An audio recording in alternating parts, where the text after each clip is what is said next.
அனைவருக்கும் வணக்கம். இது உங்கள் குருமணி. கல்வி மற்றும் வேலைவாய்ப்பு தொடர்பான விழிப்புணர்வு சேனல் இது. இன்று யூடைஸ் ப்ளஸில் ஸ்டூடெண்ட்ஸ் மாடியூலில் ஸ்டூடெண்ட்ஸ் ப்ரொஃபைலை எப்படி அப்டேட் பண்ணுறது அப்படிங்கிறத பற்றி பார்க்க போகிறோம். இதுக்கு ஃபஸ்ட்டில் கூகுளில் யூடைஸ் ப்ளஸ்னு டைப் பண்ணுறோம். யூடைஸ் ப்ளஸில் உள்ள மாடியூல்ஸ்லாம் வரும்.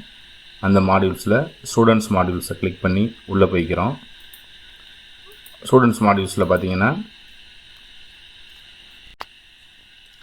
ஸ்டூடெண்ட்ஸ் மாடியூலில் நம்ம எந்த ஸ்டேட் அப்படிங்கிறத செலக்ட் பண்ணுற மாதிரி இருக்கும். தமிழ்நாடை செலக்ட் பண்ணிவிட்டு கோ பட்டனை கிளிக் பண்ணோம்னா நம்ம அடுத்த பேஜுக்குள்ளே போகிறோம். நம்மளோட ஐடி பாஸ்வேர்டு கேட்கும். யூடைஸில் ப்ளஸோட ஐடி என்ன அப்படின்னா ஸ்கூலோட எம்இஸ் நம்பர் தான். ஸோ பாஸ்வேர்டுங்கிறது இதுக்குன்னு தனியாக க்ரியேட் பண்ணியிருப்பாங்க. அந்த பாஸ்வேர்டு வச்சுக்கணும்.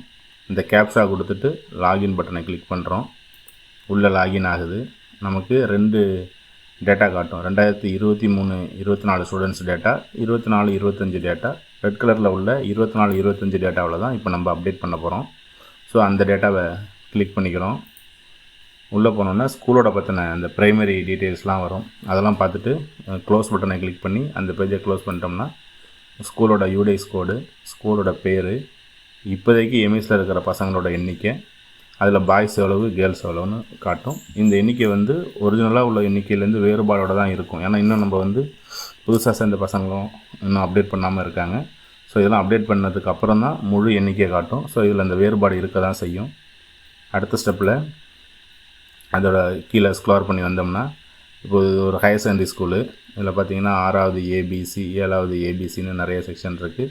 ஸோ இந்த செக்ஷனுக்கு அப்படியே லெஃப்ட்டில் தள்ளி விட்டுட்டு ரைட் சைடில் பார்த்தோம்னா ஆக்ஷன் பட்டனுக்கு கீழே வியூ அண்ட் மேனேஜ்னு இருக்கும். இப்போ ஒருத்தர் 8th கிளாஸ் டீச்சராக இருக்கார் அப்படின்னா அந்த 34 ஸ்டூடெண்ட்ஸ் உள்ளாத வியூ அண்ட் மேனேஜை கிளிக் பண்ணோம்னா அந்த பசங்களுடைய டீட்டெயில் நமக்கு தெரியும். இப்போ பார்த்திங்கன்னா நமக்கு ஆல்ரெடி எம்இஸ் நம்பர்னு பசங்களுக்கு ஒன்று இருக்குது. இப்போ யூடைஸ் ப்ளஸில் அவங்களுக்கு பென் நம்பர் அப்படின்னு தராங்க, பர்மனண்ட் எஜுகேஷன் நம்பர்.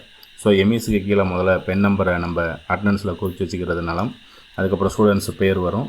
இந்த இதில் மறுபடியும் ரைட் கார்னரில் நமக்கு 3 டேப் தெரியுது. GP, EP, FP. ஜிபினா ஜென்ரல் ப்ரொஃபைல், இபினா என்ரோல்மெண்ட் ப்ரொஃபைல், எஃப்பினா ஃபெசிலிட்டேட்டிவ் ப்ரொஃபைல். அதுக்கப்புறம் இந்த அப்டேட் பண்ணதோட வெர்ஷன், பிடிஎஃப் வெர்ஷன் தெரியும்.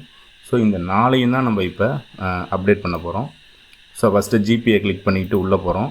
உள்ளே போனால் ஜென்ரல் ப்ரொஃபைலு, ஸ்டூடெண்ட்ஸோட நேமு, ஆல்ரெடி அவங்க டேட் ஆஃப் பர்த்து, மேலா ஃபீமேலா, இந்த பேசிக் இன்ஃபர்மேஷன்லாம் ஆல்ரெடி நம்ம ஸ்டூடெண்ட்ஸை உள்ளே கொண்டு வரும்போதே வந்திருக்கும். ஸோ அதெல்லாம் ஒரு கிளான்ஸ் பார்த்துக்குறோம். இதில் நம்ம பார்க்க வேண்டியது மெயினாக ஸ்டூடெண்ட்ஸ் பிபிஎல், பிலோ பாவர்ட்டி லைனுக்கு கீழே இருக்கானா அப்படிங்கிறது.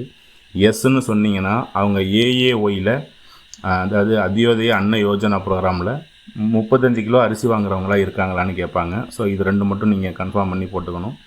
பிலோ பாவர்ட்டி லைன் எஸ் கொடுத்தோம்னா ஏஏஒயில் எஸ் நோ கொடுக்கணுமாங்கிறது ஸ்டூடெண்ட்ஸில் கேட்டுக்கணும். அதே போல் இப்போ புதுசாக கொண்டு வந்திருக்கிற இடபிள்யூசி, அதாவது எக்கனாமிக்கலி வீக்கர் செக்ஷன்லேருந்து பையன் வரானா இல்லையா, அதுவும் சிடபிள்யூஎஸ்னு குழந்தையா அதுன்னு பார்த்துக்கணும். சிடபிள்யூஎஸ்ன்னு எஸ் கொடுத்தீங்கன்னா type of disability, percentage of டிசபிலிட்டிலாம் நமக்கு தெரிஞ்சிருக்கணும். ஸோ இதெல்லாம் கொடுக்குறோம்.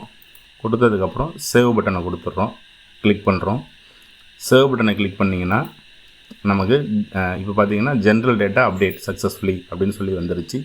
ஸோ அடுத்து பார்த்திங்கன்னா இந்த க்ளோஸ் பட்டனை கொடுத்துக்கிறோம். ஸோ இந்த சேனல் உங்களுக்கு பிடிச்சிருந்துச்சுன்னா கீழே இருக்கிற சப்ஸ்கிரைபர் பட்டனையும் மறக்காமல் தட்டிடுங்க. அடுத்து பார்த்திங்கன்னா என்ரோல்மெண்ட் ப்ரொஃபைலில் பசங்களோட admission number, date of admission இதெல்லாம் ஆல்ரெடி டிஸ்பிளே ஆகும். அதில் நம்ம கவனிக்க வேண்டியது அந்த 4.2.3ல் லாங்குவேஜ் குரூப், அதாவது தமிழ்நாட்டில் உள்ள பசங்க என்ன படிக்கிறாங்க அப்படின்னு தமிழ், இங்கிலீஷ் அப்படிங்கிற அந்த லாங்குவேஜை செலக்ட் பண்ணால் போதும். இதில் பெருசாக நமக்கு என்ரோல்மெண்ட் வேலை இல்லை. அடுத்து என்ரோல்மெண்ட் டேட்டா சக்ஸஸ் ஆகிடும். கீழே போய்ட்டு சேவ் பட்டனை கொடுத்தா சக்ஸஸ் ஆகிடும். தேர்டு நம்ம பார்க்க வேண்டியது ஃபெசிலிட்டேட் ப்ரொஃபைலு. இதில் என்னென்ன ஃபெசிலிட்டேட் அவனுக்கு பண்ணியிருக்கோம் அப்படின்னு சொல்லி கேட்டிருப்பாங்க.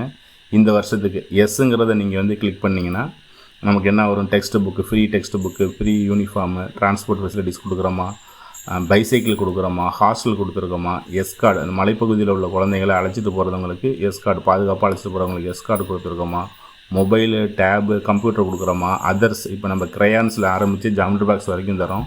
ஸோ அதெல்லாம் இந்த அதர்ஸில் நம்ம போட்டுக்கலாம். ஸோ இது ஒன்று.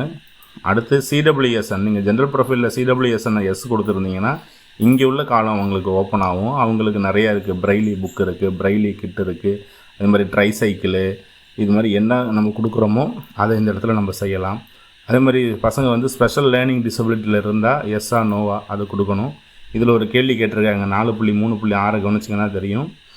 கிஃப்டட் சில்ட்ரனா அப்படின்னு ஒரு கேள்வி கேட்டிருக்காங்க, அதுக்கு எஸ் நோ போடணும். அது மாதிரி நேஷனல் லெவல் காம்படிஷன் ஏதாவது கலந்துருக்கானா, கலை திருவிழாவில் ஸ்டேட் லெவல் பார்ட்டிசிபேனா, நேஷனல் லெவல் பார்ட்டிசிபேனா, ஸ்போர்ட்ஸில் இருக்காங்களா, ஒலிம்பியாடு கலந்துருக்கானா, எஸ் நோ கொடுக்கணும்.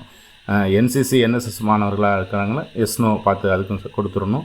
பசங்களுக்கு டிஜிட்டல் டிவைஸ் யூஸ் பண்ண தெரியுமான்னு சொல்லி கேட்டிருக்காங்க, அது நீங்கள் சுச்சுவேஷனை பார்த்து போட்டுங்க. டிஜிட்டல் டிவைஸ்னால் மொபைலு, லேப்டாப்பு, ஸ்மார்ட் ஃபோன் இப்படி சொல்லியிருக்காங்க. ஸோ நமக்கு தெரியும் பசங்களுடைய எபிலிட்டி என்னன்னு தெரியும், அதுக்கு தகுந்த மாதிரி இதுக்கு நம்ம எஸ்னோன்னு ஆன்சர் கொடுத்துக்கலாம்.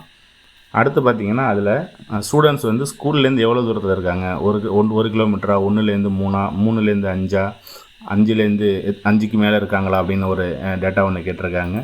அதே போல் ஸ்டூடெண்ட்ஸோட பேரண்ட்டோட ஹையஸ்ட் குவாலிஃபிகேஷன், பேரண்ட்டு போத்து அம்மா அப்பாவில் அதிகபட்ச படித்தவங்க எது அப்படிங்கிறத எடுத்து நம்ம ஒரு காலம் கொடுக்குற மாதிரி இருக்குது. இது கொடுத்ததுக்கப்புறம் சேவ் பட்டன் கொடுத்தோம்னா இந்த ஃபெசிலிட்டேட் டேட்டா கம்ப்ளீட் ஆகிடுது. அதுக்கப்புறம் பார்த்திங்கன்னா பிடிஎஃப் வரும், நம்ம கொடுத்த டேட்டாவோட எல்லா பிடிஎஃப்பும் நமக்கு டிஸ்பிளே ஆகும். இந்த பிடிஎஃப் டிஸ்பிளே ஆகிறத வச்சுக்கிட்டு நம்ம அதை கொஞ்சம் தெரிஞ்சுக்கிறோம். டேட்டா கரெக்டாக இருக்குது அப்படின்னா கடைசியில் டேட்டா கம்ப்ளீட்டட் அப்படிங்கிற அந்த காலத்தை கிளிக் பண்ணோம்னா நமக்கு அந்த டேட்டா கம்ப்ளீட் ஆகிடுச்சு அப்படின்னு சொல்லி அர்த்தம். ஸோ இப்போ டேட்டா கம்ப்ளீட் ஆனதுக்கப்புறம் நெக்ஸ்ட் ஸ்டூடெண்ட்ஸுக்கு நம்ம அதை யூஸ் பண்ணிக்கலாம். ஓகே, இந்த வீடியோ உங்களுக்கு பிடிச்சிருக்குன்னு நினைக்கிறேன். அப்படியே உங்கள் நண்பர்களுக்கு ஷேர் பண்ணுங்கள். மறக்காமல் நம்மளுடைய சப்ஸ்கிரிப்ஷன் பட்டனை ஒரு கிளிக் பண்ணுங்கள். நன்றி.